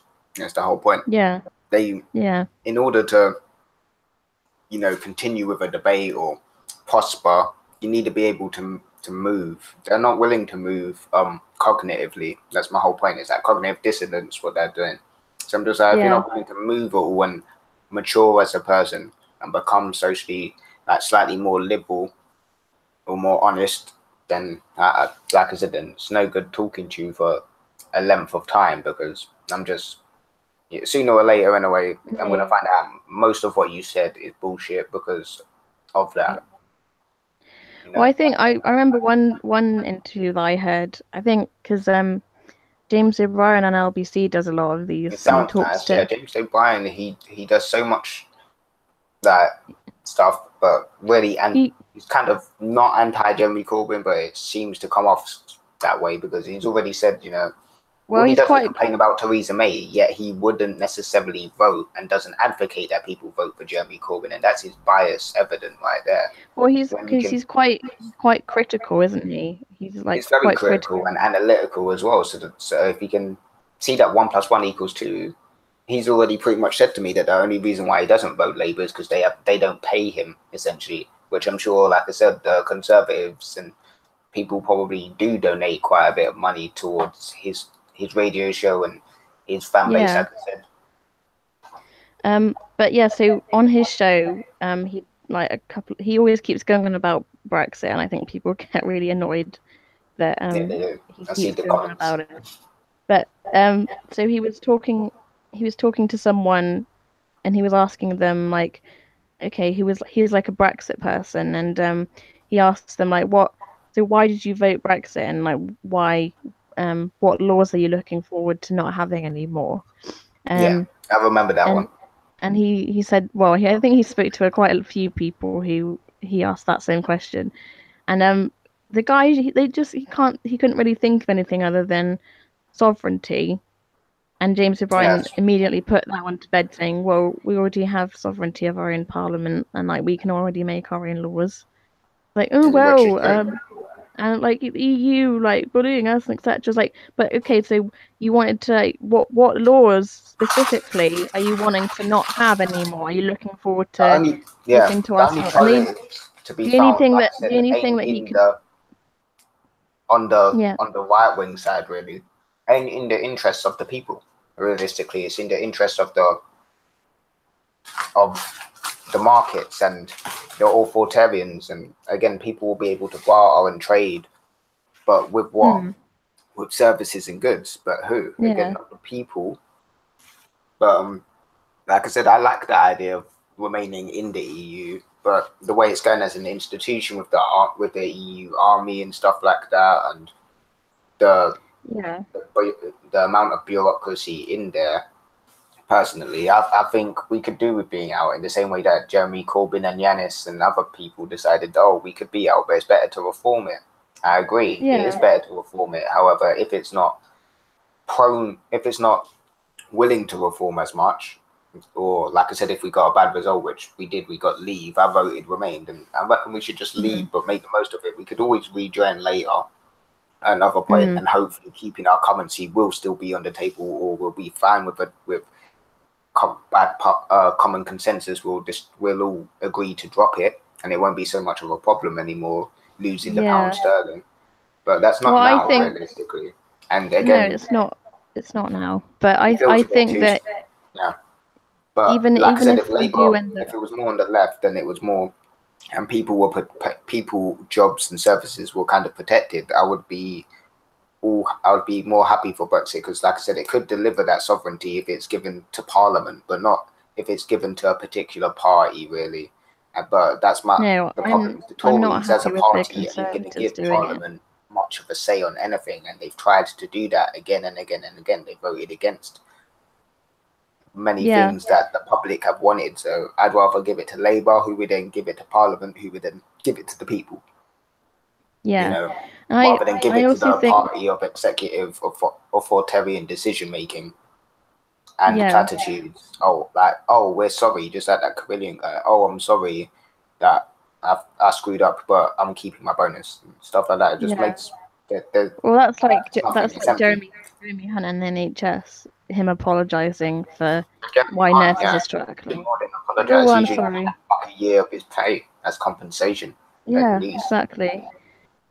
Oh, it's really irritating. I think it's like 70% of profitable contracts have gone to private companies now. Yeah, it's really damaging. I think also with like the whole EU thing, the reason why, I think if we'd have if the referendum had been sort of given to us, and we'd all have been really informed and everything explained to us, and instead of this really biased sort of people have their own agendas sort of thing. I think if we'd have been more informed as an electorate as to, this is what's going to happen and this is what we're going to do and this is our implementation and this is what this party is going to do, and if we had more information from the EU as well as from our own parties and everyone actually had information on all of this, I think it would it probably more people probably would have voted to leave if it had been if it was as like a sort of softer Brexit. I know that's like another sort of slogan, but yeah, but it's just it's not really it's an idea, but that idea isn't an idea that people are shying away from. A lot of people don't want hard Brexit. Only people that want hard Brexit are the snake oil salesmen that don't want to taste their own product. They want to they want to benefit of it, but they also want to be protected from the ramifications of it blowing up. Which no, sorry, you can't have your cake and eat it again. Exactly. Can't help make the most influential negative decision in our country and then be protected from any negative consequences, and that's exactly what I think they're gonna do. And I'm like, no. Yeah. Well, it all comes down to, doesn't it, when we were given that binary choice in the ballot booth of like, do you want to leave the EU? It didn't say, do I want to leave the single market? Do I want to leave the customs union? And I think everything is like sort of spiraled from there because you can't really make a give people a binary choice of such a complex issue if it's going to cause this much arguing and well, you can, but I think honestly, I see where you're coming from. Like, it's divisive. It's a 50-50 thing, basically, like you said, because it's so binary. But at the end of the day, that's it. It's handy. It's helpful with Parliament because, like I said, Parliament is there to represent the people and, by extension, us. So it works. Like I said, I think a referendum isn't the best way to answer a lot of complicated issues, but it is a good way to at least get to set off in a general direction. The direction we've set off is, one that could restore our sovereignty and stuff like that. Well, like I said, we already had it, so it doesn't even matter. Realistically, it's just I want us to negotiate a new arrangement with them, but one that is more beneficial to everybody and not just to like I said, the right wingers who helped us join the EU in the first place. Realistically, I think we could remain members that have access to the single market and stuff like that, but I don't really think we should remain full members of the EU. I think we should go that we're heading in the same general direction, more liberalism, progressive liberalism or social democracy or whatever. But with the whole, running surpluses and deficits in certain countries and the army that they're building, those are the reasons why people are trying to say, oh, they seem more like a republic or they seem more evil or whatever. I'm just so. Well, I think that's it's kind of simple though. If they're all together, they're going to need an army eventually to come and to deal with some common, problems and stuff like that. I mean, we've always asked for the help of other armies anyway and joined up and had a coalition to go do stuff. So why has everyone now got a problem that it's 27 countries doing it and all jumping on the NWO conspiracy when we know it's really America and Britain and no other countries that are doing most of the damage? It is, it's or true. has done most of the damage in the past, besides, again, Germany and China. It's mostly been Britain and America leading the charge in destabilizing and toppling democracies across the world, for, again, pillaging people in order to stuff our pockets. Yeah, that's true. And I think also, when I was listening to Nick Clegg the other day doing this interview, he was saying, talking about how the EU was set up to begin with, and how because his wife is like Dutch and he's like got a mum who is from another country, etc. And like the whole premise of the EU as a collective trade bloc was a solution from what had happened in the first half of the 20th century where we'd had like 2 world wars, and it was just like millions and millions of people suffered and died. And it was like basically setting this up was a solution to that. And it was touted as a solution. Well, what his wife and many other people from like Europe were saying, like, well, the EU to me when it was first set up as I can't remember what it was first called, but it was peace basically after so much bloodshed, and yes. it was us coming together collectively and sharing our wealth and building up our infrastructure again, and sharing intelligence and all that. And like if you look at it from like in a hindsight perspective, it does look like a real sort of democratic, fair sort of collectivization of countries who come to the table and discuss things before taking drastic action such as war and stuff. But I think now we've got to a point where like things have changed. We could do that anyway with our embassies and stuff like that. I'm not saying that the EU is completely irrelevant. I'm just saying it's not really the newest model. Yeah. It's not the newest model of helping countries find the best way to a sovereign democracy, to a nice sovereign social democracy or whatever, when some of those countries are like, we don't want a surplus. No, we don't want a deficit this year because things are bad. Can we have a surplus? And the EU go, the rest of the countries go, no, you can't. We don't care what your people want. You can hold a referendum on it, but it's not going to be binding because we don't say you can have one. Stuff like that. It's not something I would wish upon any other country, realistically, that type of subjugation. Well, like I was a Remain reformer. I was very, I don't know, I'm not really for any side. I'm just for the side of them deciding, not so much the rest of the world. But the rest of the world would say, let them have their say, and that's what I like. They said, if they vote for independence, give them independence. Don't stifle. Or like Catalonia. Yeah. Yeah. I do think that but the way Spain treated them was horrible, and the EU didn't exactly crack down on them and say, hey, why the hell are you drop kicking people going to the polling station? Oh my god, that was awful, wasn't it? They didn't do any of that, and that was the one thing I wanted to see, a good slap on the wrist for Spain. They didn't do that. So now I'm a bit... No.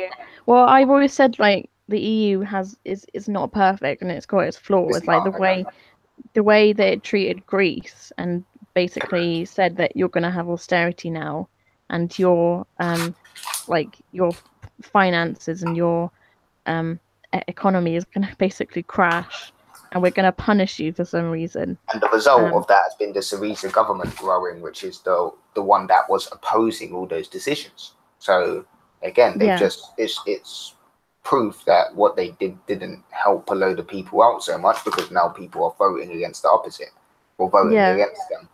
In the same way that, the Tories have said that Labour was going to die here. And again, we've gained more votes and stuff.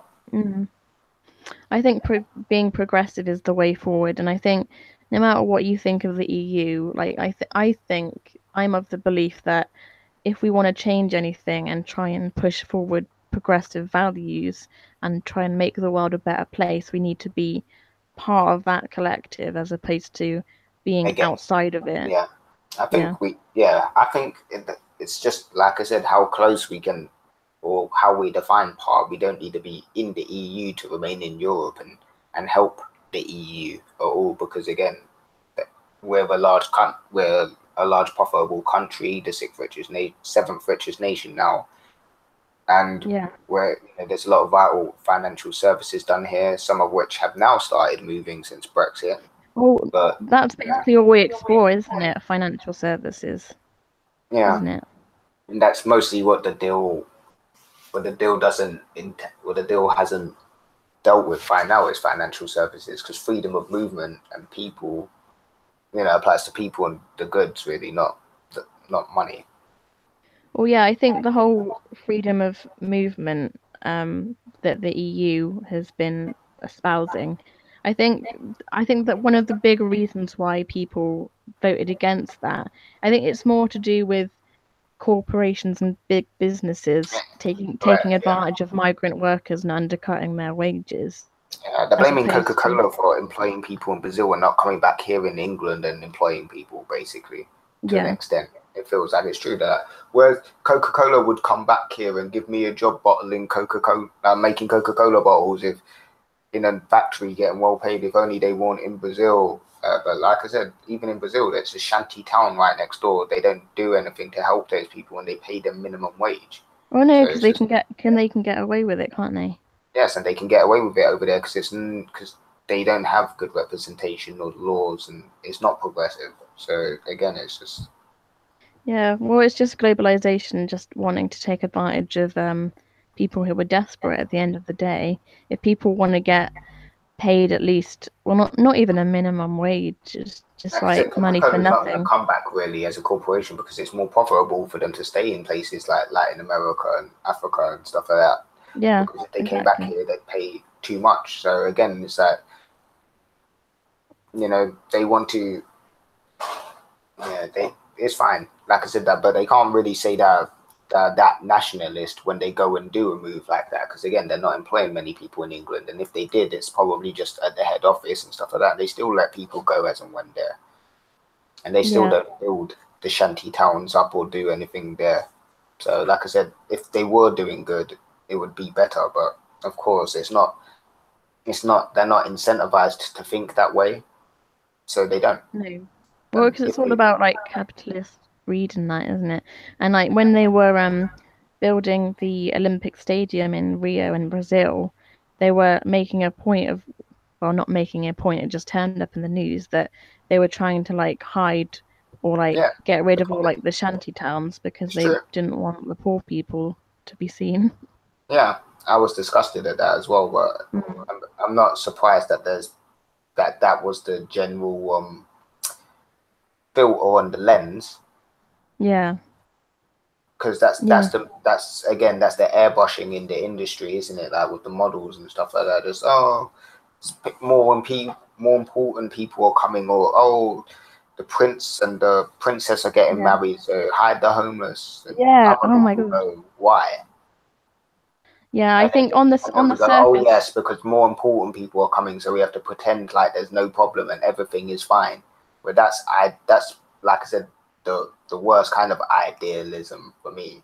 No, let's just sweep everything under the carpet and come and kiss ass, and then quick they've gone. We can mess the place up again. Type of attitude. Yeah, exactly. I think we like to pretend as like a westernized sort of nation. We like to pretend that we're like progressive and for the people, and we look after the poor and we like help charities out. And like the reality is that there has never been a bigger wealth disparity under this government. Correct. And it's really awful to see and like have papers just sort of defaming certain people, and it's just I hate watching it happen, because it's almost gotten to the point now where it's like just brazen acts of like entitlement and greed and stuff. Yeah, but like I said, but there's things on both sides to be not to be thankful for, but I mean the information is out there for people to get for themselves, which is comforting to me at least. Yeah, that's true. I can go and cross-reference and double-check things, but not everybody else will choose to. Well, that's the thing, isn't it? I think we need to have a more informed electorate who actually, when they go to vote, don't just vote tribally or just vote because I think, oh, David Cameron is a nice guy. Vote for policies instead of personality. I think this is the whole.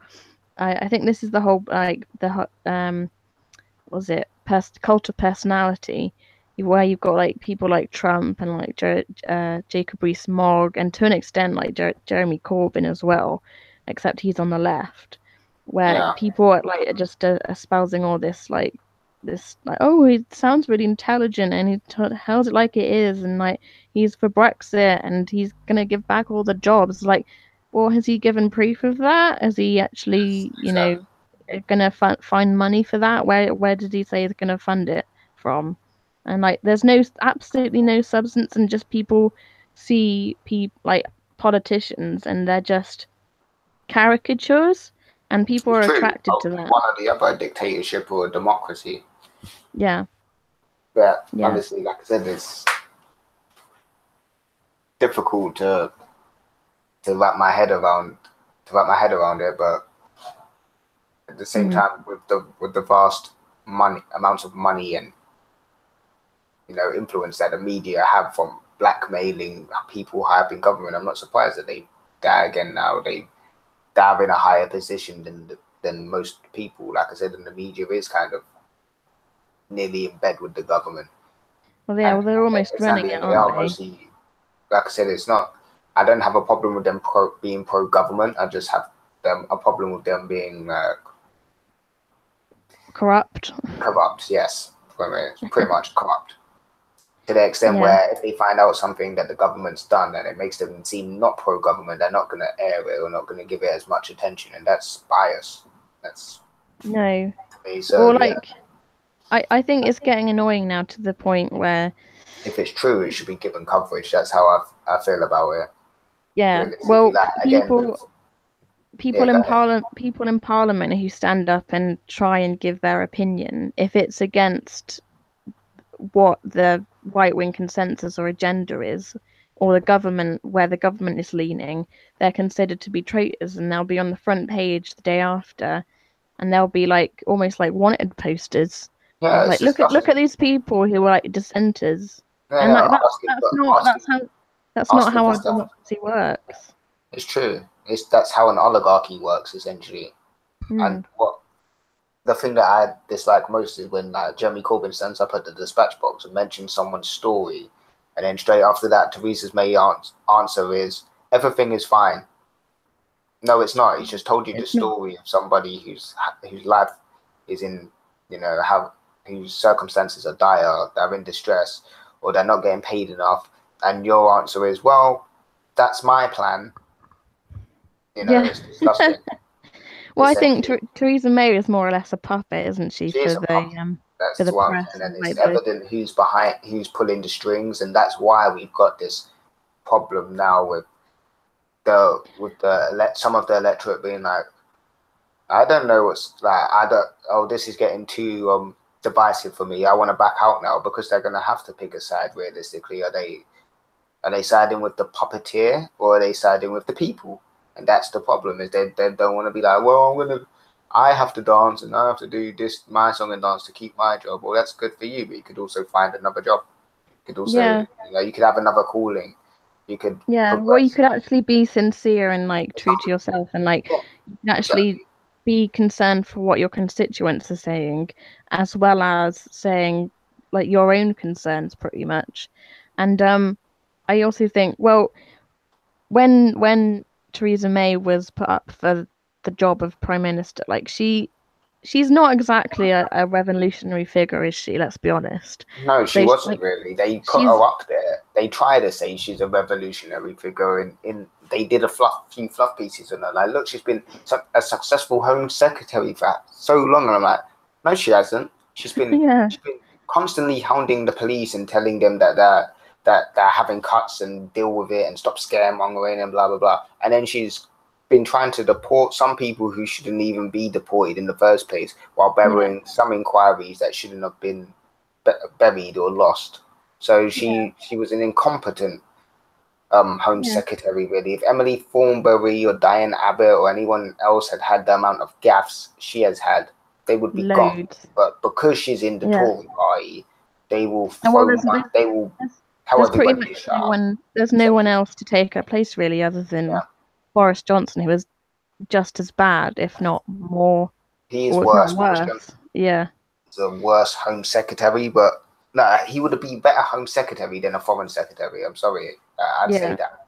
Because realistically, I think we should pick anybody else who's not a bumbling idiot to be our Foreign Secretary. But as our Home Secretary, he would influence policy, a bit negatively, sure, but at least we can, the damage is limited to this side of the channel. Yeah, it's funny, really, because Theresa May, she's more or less like what her constituency is Maidenhead, and it's like in the home county. She's basically a home county's Tory, and she's never, I believe, has never had the skill to be in this position, and it really does show when she's doing public events and like interviews and such. She's really not cut out to be the sort of person that she's been raised up by the media to be, that like this great person who's going to lead us out of Europe. Kind of like her clothes don't fit, essentially, or the uniform doesn't match. I understand, but I think that's a combination of her nature and her nurture. Like, she has been someone of prominence. Like, she was the Home Secretary and a vicar's daughter, and worked at the the Bank of England. So, like, how many people get those opportunities? Not many. Not many people grow up as a vicar's daughter in a nice area, me included, because I'm a man. So I've never been a vicar's daughter, to be honest. In comparison, the Labour Party. She worked at the Bank of England. Which at the time for a woman is kind of good, but a lot of other people would struggle to get that job unless they had someone up in a high place, like through nepotism, basically. Yeah. And then after that, she gets employed within government, making like, it's just very. I was going to say, in comparison, that in the Labour Party, I can think of at least a handful of people next to Jeremy Corbyn who could take up his role. So like Emily Thornberry is a good shout, I think. And Laura Pidcock too. John McDonnell. I think Laura Pidcock's only just been put into. She's a rising star. I'll give it to her. Yeah, she is. She is. Yeah. So yeah, like you said, like John McDonnell and I think Keir Starmer as well. And I like Barry Gardiner more than Keir Starmer. I think Keir Starmer's a good guy. Don't get me wrong. I just prefer Barry Gardiner because I find him more personable. Yeah, that's true. I like Barry Gardiner. He's very vocal when it comes to him, like, saying his opinions. He's like, "Now you listen here." Yeah. But I'll just say that Cameron Hickman's in the chat, and he said the Murdoch press will turn on May as soon as there's a leadership election, and people close to May say she is shy, which can actually explain a lot about her. Yeah, I agree with that assessment. I think she likes to appear shy. I mean, because it's, again, people like feel sorry for you and that type of stuff. But I mean, Jeremy Corbyn isn't that shy. He's just trying to live his own life, and by extent, so is, he's not shy when he misses a high five. People call him rude, but again, he's shy. I'd say that he's someone who's like, oh, I hope this person isn't some freaking Brexit tard when he goes to high five them. I wouldn't. That May went, survivors of Grenfell. Let me come in through the back door. That is not shy. That is rude. Yeah, that's just disrespectful. That definitely shows like her to be like just the typical Tory that doesn't care. Correct. They're not really so much shy. They're just not willing to rub shoulders with normal people because normal people are seen as poor or disease-ridden or not worth talking to. But like with Jeremy Corbyn, I wouldn't say he's shy as much as. No, not really. He's getting on the tube next to people and stuff like that. Theresa May doesn't do that, and that's what I'm saying. He's quite a quiet and retiring person, I think. No, she's not quiet, but I don't feel like she's really quiet and retiring. I just feel like she's sticking to her comfort zone, and it's evident. Jeremy Corbyn is in his comfort zone. He's more out of his comfort zone when, again, he's being privately chauffeured everywhere, and he's being told, no, you can't talk to this person because they might kill you. Yeah. He's like, oh, that's bad. But right now, Theresa May is doing exactly what she wants to do, and Jeremy Corbyn's doing what he wants to do. He's on public transport and stuff. Yeah. She's not. Yeah. And like I said, as Home Secretary, she was probably like that. She wouldn't be catching public transport. She wasn't a person of the people, even then. No, that's true. It's just like I said, some people are like that. Some people would want to be around people. Some people just, like I said, want to be around like-minded people. And that's kind of Theresa May. She'll go and talk to people if it makes her money or if there's anything to get from it. But that's been nothing. That's nothing new in people. Well, it's part of her job, isn't it? Really, she has to do it. That's it. It's just part of the job, and people can do that so well nowadays that we shouldn't applaud people for doing the job well when anyone else could do it just as well. Exactly. But again, she's not a good leader in any sense of the word. Like, I think the only reason Biden doesn't want people to vote Jeremy Corbyn, and that's my beef with him. What's that? Is that James O'Brien that isn't batting for Corbyn? That's my problem with him. I think he's more of a moderate. I think he tries to stay in the middle. Out and out, but obviously, I think if he was going to do such a thing as to vote with his conscience, he would vote for Labour. Yeah. When people talk about that type of stuff, now's the time to do it and not just talk about it. To vote with your conscience and vote for Labour and let the Parliament, let the people have their say on Brexit. The Tories have already lost several key votes on things that they denied giving people a say on, and then got told, no, you can't do that. Stop doing that. Yeah.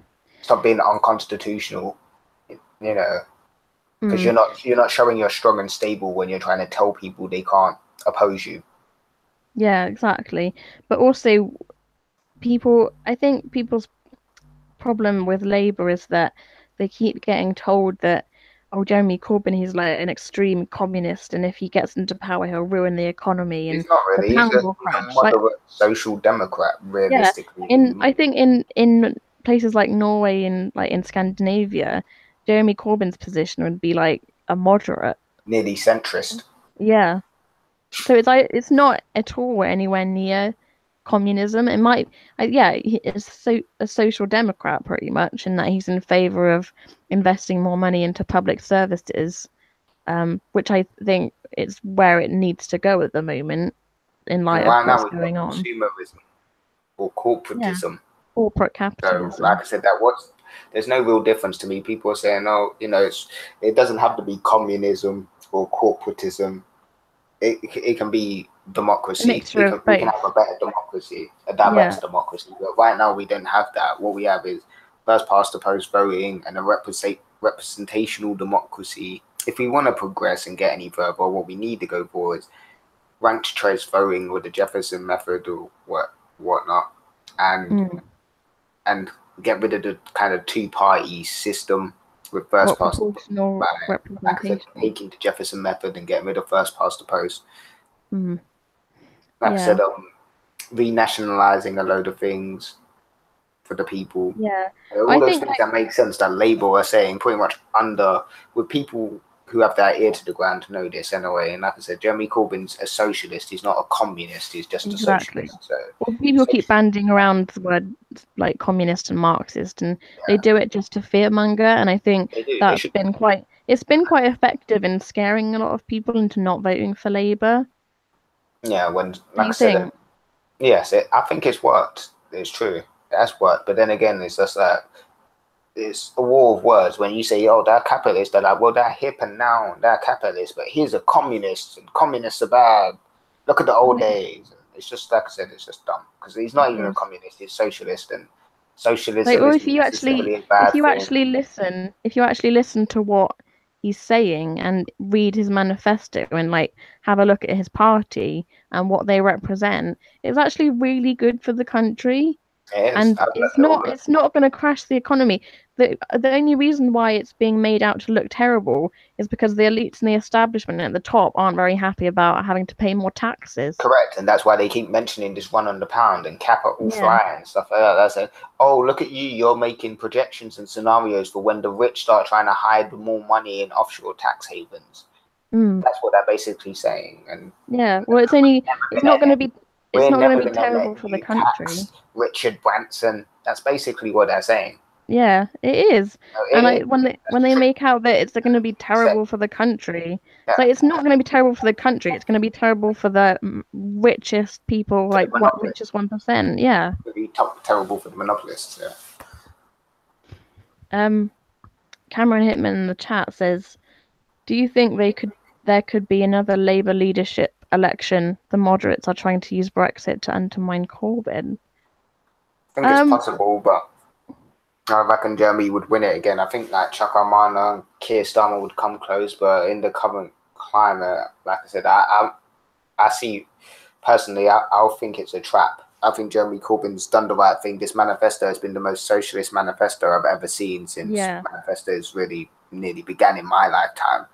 So to vote against this guy now would just be stupid, because of course there's always going to be some resistance to change, but that at the first sign of it, I don't just go, oh, okay, I'm going the other way. Yeah. Well, I think my opinion is that, seeing as we've just had in the past year a general election which saw the Labour Party absolutely smash their vote share more than they expected, it sort of it humbled the rest of the party in a way, because everyone that doubted that Jeremy Corbyn could be an effective leader and actually gain votes were proved wrong. So I think for now they're going to just sort of be sort of behind him and support him in. If they would have vouched for Corbyn, we might have won. Basically, we might have might not have won, but might have done even better. Even so, in Scotland, where we got decimated. So well, I think if I don't know if I think that it's possible, if Brexit goes terribly and if the Tories have another leadership election, which looks like it's possible, then if that happens, then it's likely there will be another general election.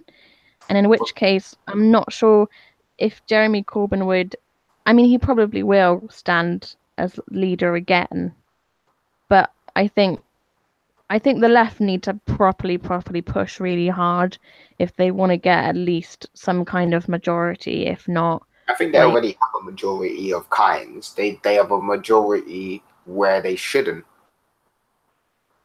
realistically.